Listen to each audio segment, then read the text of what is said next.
What about your record label? You were, I think, the first of the British specialist shops actually to sponsor and form a record label as well.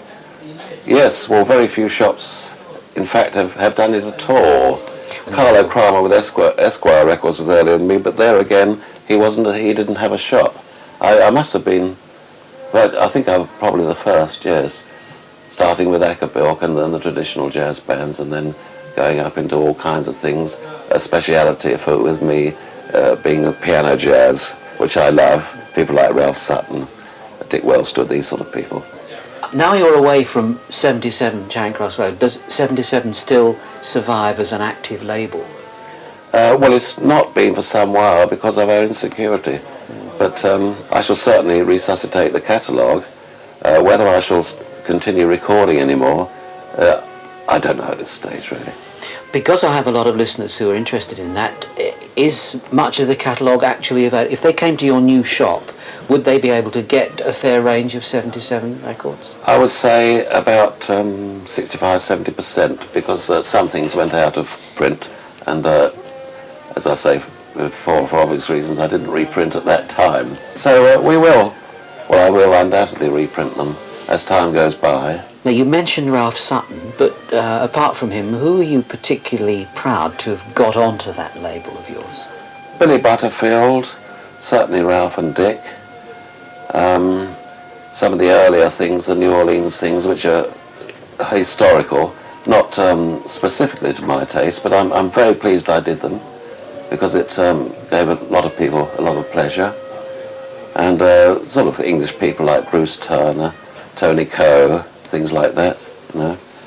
Those sort of Brian Lemon, those sort of people I love to record. Sandy Brown. You're probably rather pleased now, in an oblique sort of way, that you had the forethought to put Lenny Felix on record. Oh, indeed, yes. That one, unfortunately, the master got damaged, and I had to delete that. At some time, I may be able to get that done again and reissued. Because it was a lovely, lovely one of him, actually. It's one of the best he ever did, in my opinion, anyway.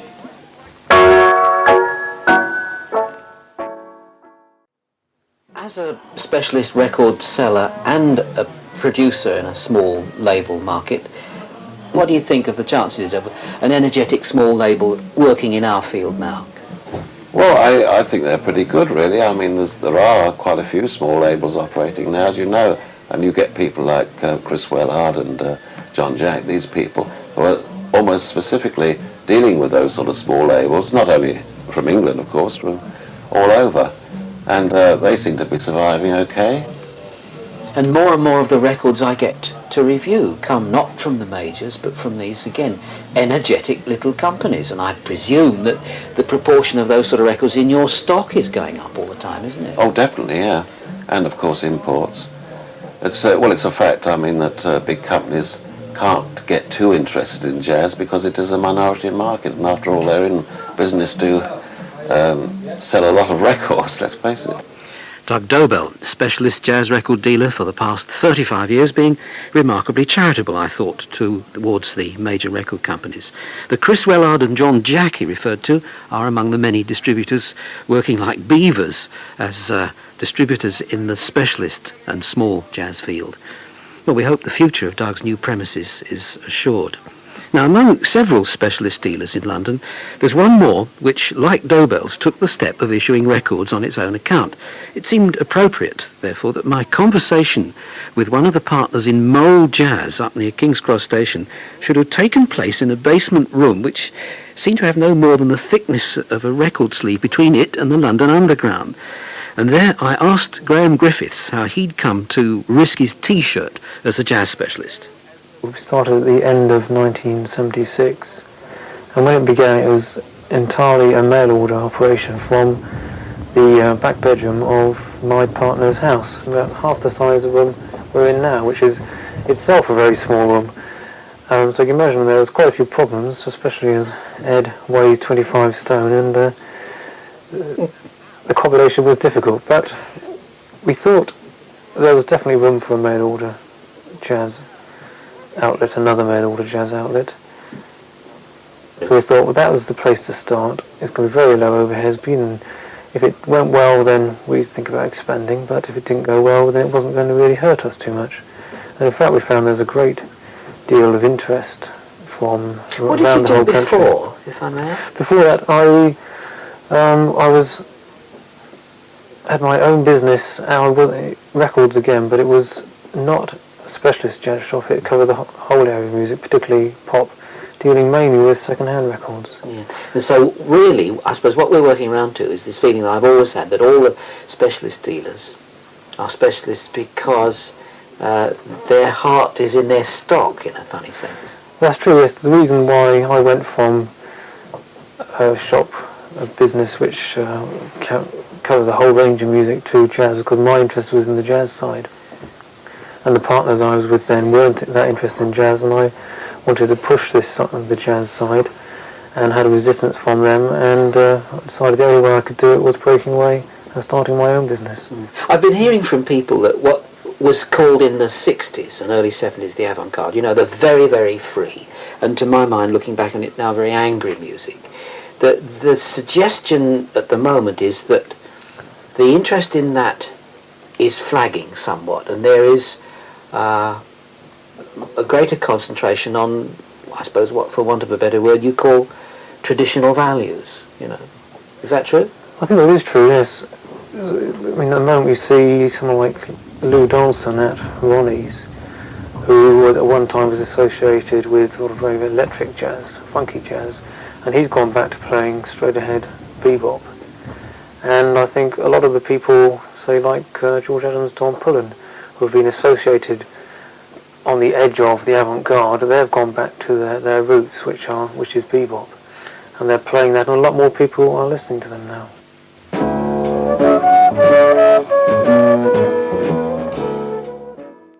Started in a small way in his dad's shop. I'm not really sure whether he went through a mail order stage, but he then went into jazz specialisation in a proper shop, and then he founded his own label, 77. You followed a similar course in that you've now created a record label as well as running the shop. It follows a logical progression, I think. Once the shop was well established, and with the contact we have with our customers, with the real jazz fans, I mean, from that we are aware of what they are really interested in a way that a lot of the major companies aren't. The major companies tend to be working in a vacuum when it comes to what they should record and what they should release and what they should re-release. But in our position we have people coming to us and saying, well, why isn't there any Tubby Hayes available? And we say, well, look, there haven't been a Tubby Hayes available for 5 or 10 years, and if we could get any second-hand copies we could sell them immediately, but we just can't even get a second-hand copy. So from that obviously leads us to think, well, why can't we make Tubby Hayes available?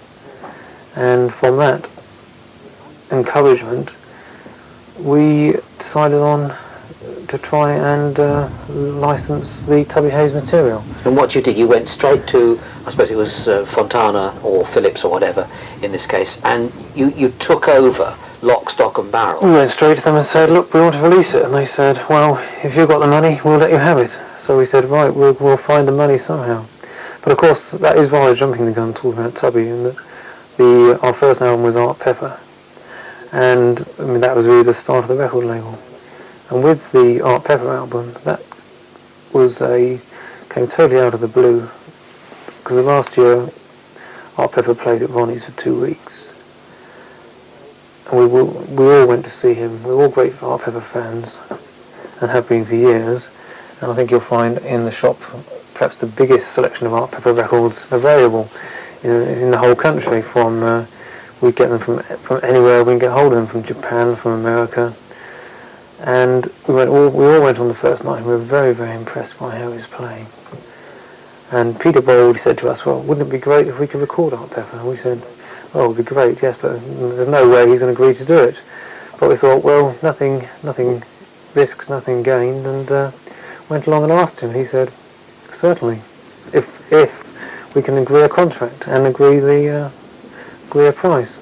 So then we spent a week and a half of hard negotiating, and came up with a contract which he liked and his manager liked, and we signed the contract at 11:15 on Friday night, and began recording him at 11:15 on that same night.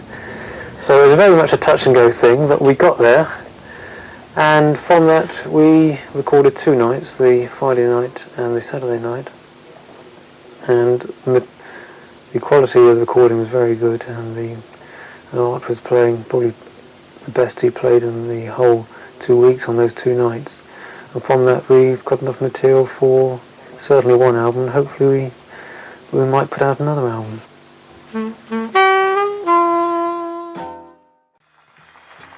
I think we probably owe it to listeners to say that in cataloguing terms, that's technically not an Art Pepper album. It's under Milcho Leviev's name, isn't it? But that was purely in order not to break an existing contract, a perfectly legal thing to do. Yes, he had already contracted to Galaxy for albums under his own name, but he has played on quite a few other people's albums, particularly in Japan. There's a whole series of albums.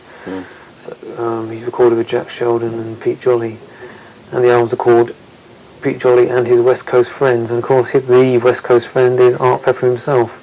Although they are really Art Pepper albums. In view of those 2 successes, have you got any disclosable plans for future releases? We've got absolutely no plans for future releases. We tend to be very selective about what we put out,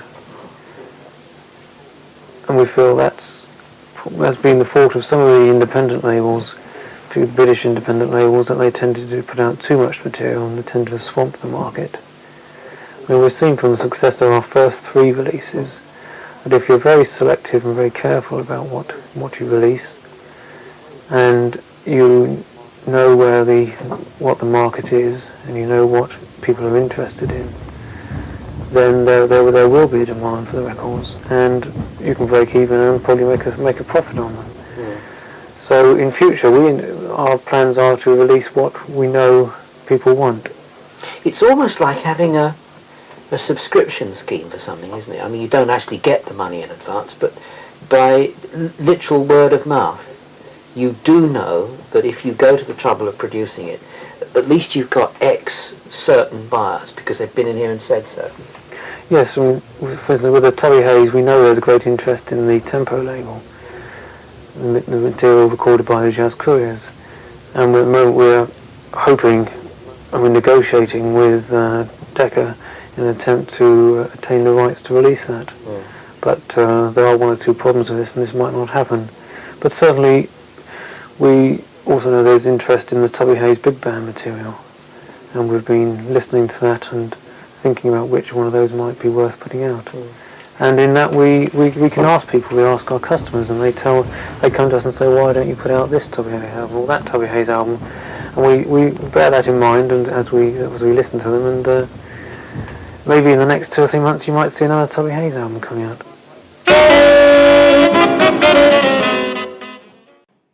Love Walked In, or Came Charging In, played by the Jazz Couriers, co-led by Tubby Hayes and Ronnie Scott in the late 50s, and they took their solos on tenor saxophone in that order. Terry Shannon was at the piano, Kenny Napa on bass, Phil Seaman at the drums. And that was not necessarily the next Tubby Hayes record to be restored to the catalogue, but certainly among the possibilities. Though I did notice that Graham Griffiths hinted that it was actually one of the Tubby Hayes big band records he's more likely to have had his eye on. I was talking to Graham Griffiths about his Mole jazz label. Incidentally, I've got a friend here in the studio who reckons that they were not underground trains at all, but giant moles that we were actually listening to rumbling away there. Anyway, working backwards over the other music we used, we played part of Ophelia by the Art Pepper Quartet, recorded last summer at the Ronnie Scott Club in London and released on Blues for the Fisherman on Mole 1. Blues for the Fisherman on Mole 1. And let me repeat, it was issued under the name of the pianist Milcho Leviev for contract reasons. The bit of George Adams on flute and tenor saxophone with Don Pullen at the piano came from the LP Don't Lose Control on Soul Note SN1004. Soul Note SN1004. Now, before Graham Griffiths, I was talking to Doug Dobell on the occasion of the reopening of his jazz record shop after a gap of 4 months. The old one in Charing Cross Road, you remember, was knocked down in an alleged redevelopment scheme. And we heard 2 of the records that Doug himself produced and issued on his 77 label. Again, working backwards, they were the late Lenny Felix playing Lil Darlin', and before that, Dick Wellstood with his stride version of So in Love. Well, we've heard plenty of keyboard men tonight. Here's another one, Jelly Roll Morton. Jelly Roll Morton recorded that in 1923, which, as I remember, was 21 years after he claimed to have